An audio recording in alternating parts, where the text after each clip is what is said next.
Inilah Injil suci menurut Lukas. Ketika genap waktu pentahiran menurut hukum Taurat Musa, Maria dan Yusuf membawa anak Yesus ke Yerusalem untuk menyerahkannya kepada Tuhan, seperti ada tertulis dalam hukum Tuhan. Semua anak laki-laki sulung harus dikuduskan bagi Allah.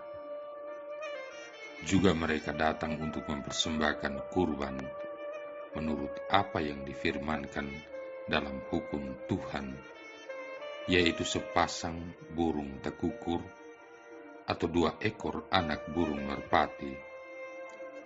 Waktu itu adalah di Yerusalem seorang bernama Simeon. Ia seorang yang benar dan saleh hidupnya, yang menantikan penghiburan bagi Israel. Roh Kudus ada di atasnya, dan kepadanya telah dinyatakan oleh Roh Kudus bahwa ia tidak akan mati sebelum melihat Mesias, yaitu Dia yang diurapi Tuhan. Atas dorongan Roh Kudus, Simeon datang ke bait Allah.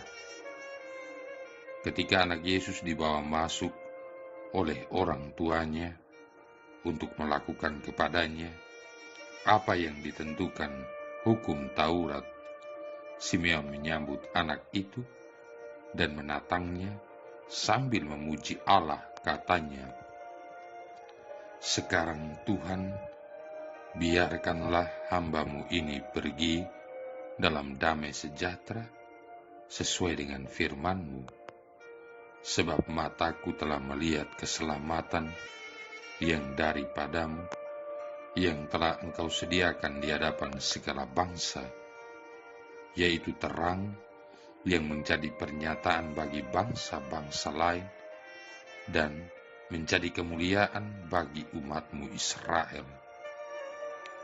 Yusuf dan Maria amat heran akan segala sesuatu yang dikatakan tentang anak Yesus.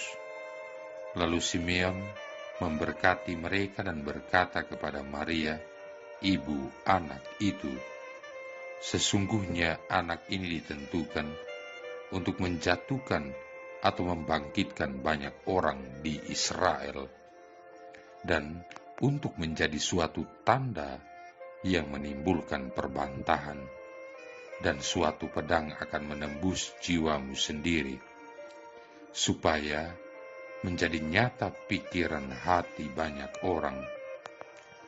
Ada juga di situ seorang nabi perempuan, anak Fanuel dari suku Asher, namanya Hana. Ia sudah sangat lanjut umurnya. Sesudah menikah, ia hidup 7 tahun bersama suaminya, dan sekarang ia sudah janda berumur 84 tahun. Ia tidak pernah meninggalkan bait Allah dan siang malam beribadah dengan berpuasa dan berdoa. Pada saat anak Yesus dipersembahkan di bait Allah, Hana pun datang ke bait Allah dan bersyukur kepada Allah, serta berbicara tentang anak Yesus kepada semua orang yang menantikan kelepasan untuk Yerusalem. Setelah menyelesaikan semua yang harus dilakukan menurut hukum Taurat, kembalilah Maria dan Yusuf serta anak Yesus ke kota kediamannya, yaitu Nazaret di Galilea. Anak itu bertambah besar dan menjadi kuat, penuh hikmat dan kasih karunia Allah ada padanya. Demikianlah sabda Tuhan. Saudara-saudari yang terkasih, hari ini 2 Februari, 40 hari sesudah hari raya Natal, gereja timur maupun barat merayakan suatu tradisi liturgi tua yang pada zaman dahulu memiliki makna penting dalam hidup umat beriman.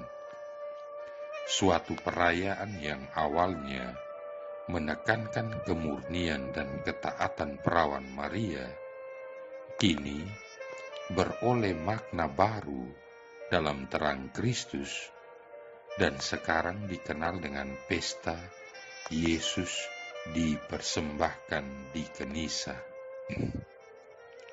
Ketika tiba waktu pentahiran menurut hukum Musa, 40 hari sesudah kelahirannya, orang tua Yesus, Maria dan Yusuf, membawa Yesus untuk dipersembahkan kepada Allah. Liturgi gereja mengangkat satu bagian dari kisah Injil Lukas ini yang dengan indah menceritakan perjumpaan antara bayi Yesus dengan Nabi Simeon yang sudah lanjut umurnya. Suatu perjumpaan yang melampaui segala perjumpaan manusia manapun di dunia. Saking berlimpah dalam kebahagiaan akan perjumpaan itu, Simeon pun berseru, "Sekarang Tuhan, perkenankanlah hamba-Mu berpulang dalam damai sejahtera menurut sabda-Mu." Saudara-saudari yang terkasih, dalam gereja Yunani, peristiwa ini dirayakan dalam liturgi dengan nama Hippapanti, artinya pertemuan atau perjumpaan. Perjumpaan antara sang bayi dan nabi tua ini menggambarkan perjumpaan antara dunia kekafiran dengan dunia baru dalam Kristus, antara perjanjian lama dengan perjanjian baru, antara umat perjanjian yang begitu disayangi Allah dengan gereja yang membuka jalan keselamatan bagi semua orang. Apa yang hendak diwartakan oleh gereja dalam perayaan ini bukan sekedar akhir dari masa lampau dan awal dari sesuatu yang baru.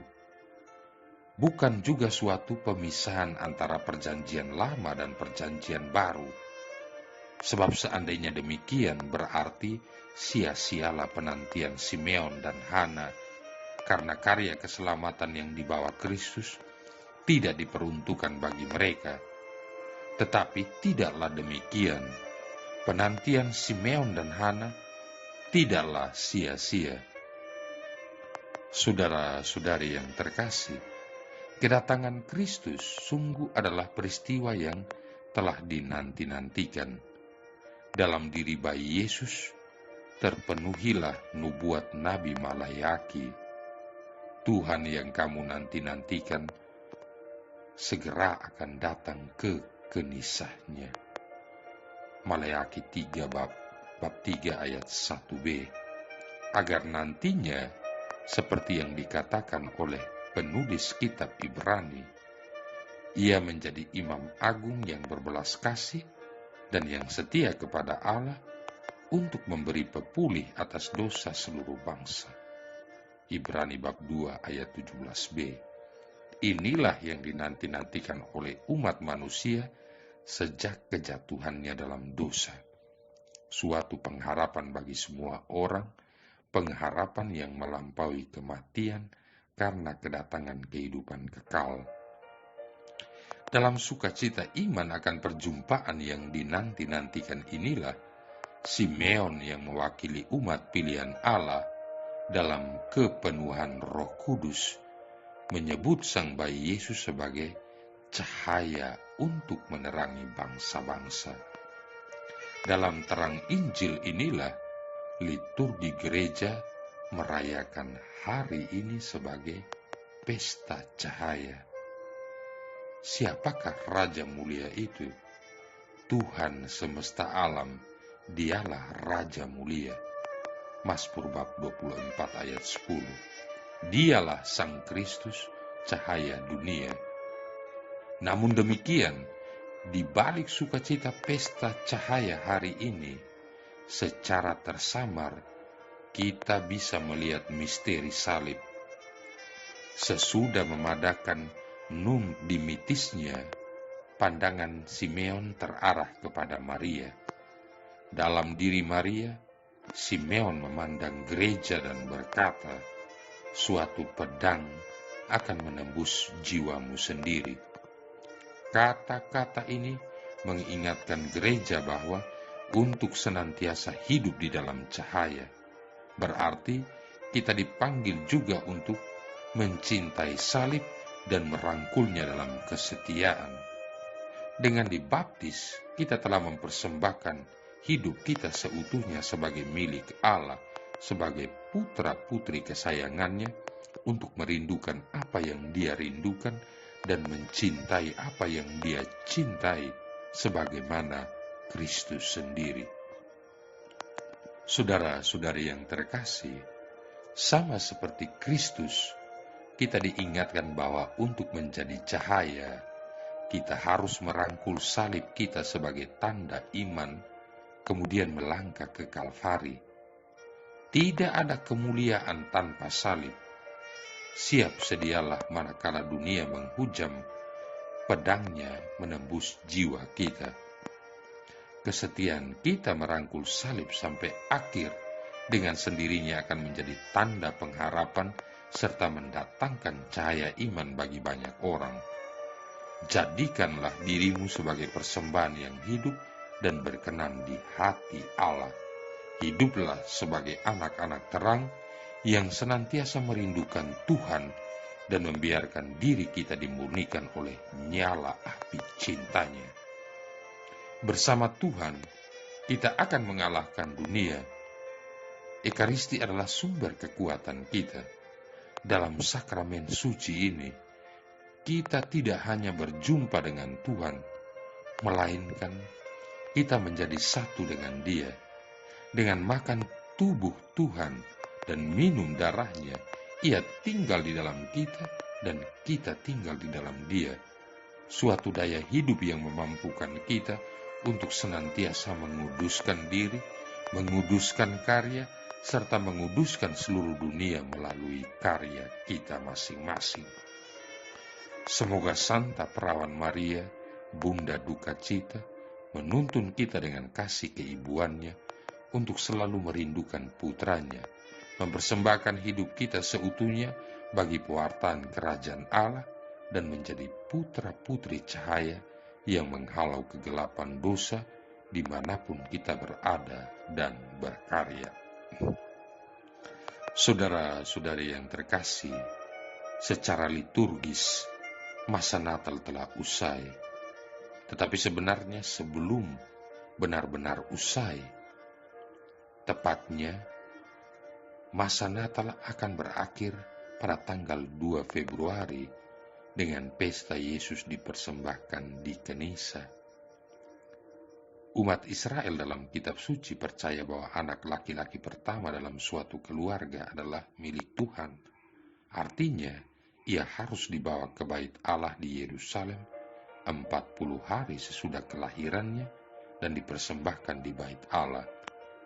Tentu saja para orang tua tidak suka menjadikan anak-anak mereka sebagai kurban persembahan. Jadi, mereka menebus bayi mereka. Dalam bahasa Ibrani, pinyon haben, atau menebus anak dengan mempersembahkan 5 sikal perak, kurang lebih 50 gram perak. Dapat juga mereka mempersembahkan 2 ekor burung tekukur atau 2 ekor anak burung merpati bagi yang tidak mampu. Burung-burung itulah yang dikurbankan di altar. Ketika Yesus dibawa ke bait Allah oleh Maria dan Yusuf, seorang nabi yang telah lanjut usianya bernama Simeon memberkati Yesus. Simeon mengatakan kepada Maria bahwa Yesus akan menjadi terang dunia. Karena itu, pada perayaan ini, gereja juga memberkati lilin-lilin yang akan digunakan di tahun mendatang. Karena itu, perayaan ini disebut juga Candlemas, Misa Lilin, atau biasanya juga disebut sebagai Pesta Pentahiran Maria. Marilah berdoa. Allah Bapa yang Maha Kuasa dan Kekal, hari ini putramu yang tunggal menghadap Engkau dan dipersembahkan kepadamu sebagai manusia seperti kami. Kami mohon, jemputlah kami, curailah kami rahmat-Mu, hapuslah dosa-dosa kami, agar kelak kami pantas menghadap dan memandang Dikau dalam terang abadi. Demi Yesus Kristus Putramu Tuhan dan pengantara kami, yang bersama dengan Dikau dalam persatuan Roh Kudus hidup dan berkuasa, satu Allah sepanjang segala masa. Tuhan memberkati kita sekalian, Bapa, Putra, dan Roh Kudus.